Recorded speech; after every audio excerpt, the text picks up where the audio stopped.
So our beliefs, when our beliefs can write a script, a story for our lives, and we tell the story.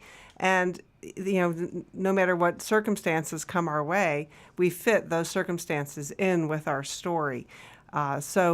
Because that's what's most important to us is this kind of maintenance of this perception of who we are through time. And these are things that are, and one of the things as I was thinking about this earlier, I thought, I might use a word like choice, or I may use a word like decision, but I don't mean in any way to imply that those were freely chosen, freely decided, that free will had anything to do with it. We don't believe in free will. Don't. We think it's a monstrous lie, the most insidious ever invented by the ego. And one day we'll get into that in detail, because we think it's so important and such it's caused such harm to people in their lives. But so just so you know that when we say something like it's a choice, well, we're not saying that I freely chose to be the way I am. Well, why don't you give an example of that? I can hear this noise. Our cat must be playing. If I look around, it's going to hear this noise. Our cat wants to be on the show badly, and one of these days we're going to have to get a platform up here behind us in the middle where Queen Bee can. I was just a couple nights ago, we had a conversation, and what I remembered, a phase I had gone through about 6 or 7 years ago, where I was saying things like, I'm tired of hearing that. I want to hear something new.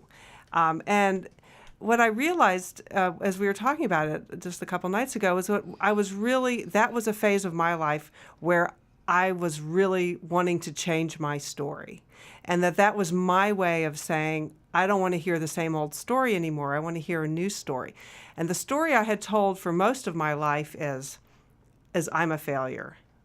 And she said, looking at me. When I started, no, because it's funny. We're failures together. We picked, some two losers. That's right. Some losers pick a winner, but maybe not. Anyway, we reinforce our loser acts. And what I can remember. I mean, I don't remember this in my own memory, but I remember my mother telling me that when I was just learning to walk, I would come into the room. Or no, I would be in a room, and my brother, who was a year and a half older than me, would come into the room. And his favorite game when he saw me starting to walk was to push me down. Some game. Okay, well, and I think that's a typical older sibling rivalry type thing. So how did I handle that? Did I fight back? No. When I saw my brother come in the room, I'd sit down. Which in some ways you could say it was really an intelligent, kind of survival co-opting, choice, right? So that he choice. Couldn't push me down. I took that little joy away from him. But I think that really what it did is it showed my response to problems in my life is that I wouldn't fight back to get my way. I would just sit down. And so I think that, and we talked, Arthur mentioned last week how some psychiatrists say that they can, at 9-month-old, can tell whether a baby's going to play it, how they're going to play it through life. Well, I'd say they're at 18 months. You could say there was me. And I thought, just let me finish this, what I thought a couple nights ago, just to kind of fast forward into my teenage years, I took some drafting classes in college, and I just fell in love with drafting and architecture. My senior year, I took a course called Architectural Graphics. We designed houses. This was just one of the most fun things I had ever done in my life. See if we can get a shot of one of your drawings, and we'll put it on. Yeah, I still got some because I loved it so much. And I really thought about being an architect. A friend of mine who I'd kind of roped into taking the class with me went on to become an architect.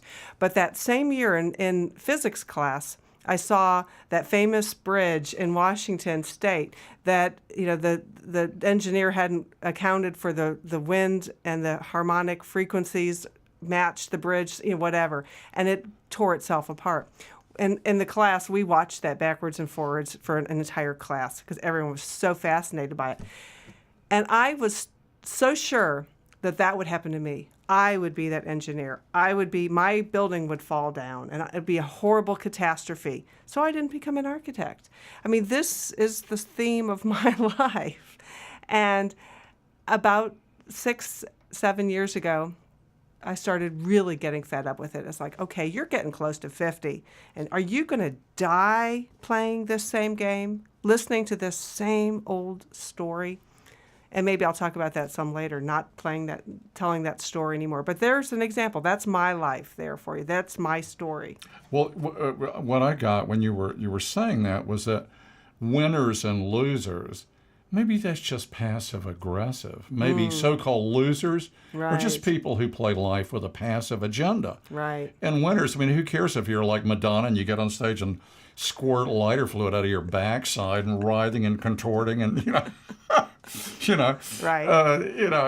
and you win, you make millions of dollars because for some people really get off of that and pay to see it.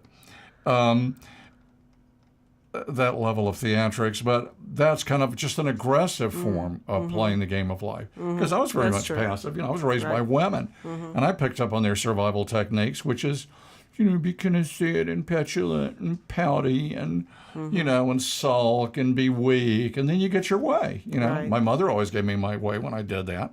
I figured everybody else would.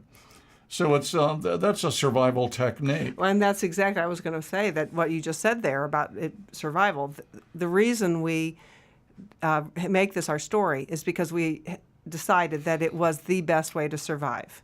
And so you can see when I sat down, when my brother came in the room, that was the best way for me to survive. I think shrinks would go for that big Yeah, time. I think they'd right. agree with that. Most psychiatrists and psychologists. Who cares? Who cares whether they agree or not?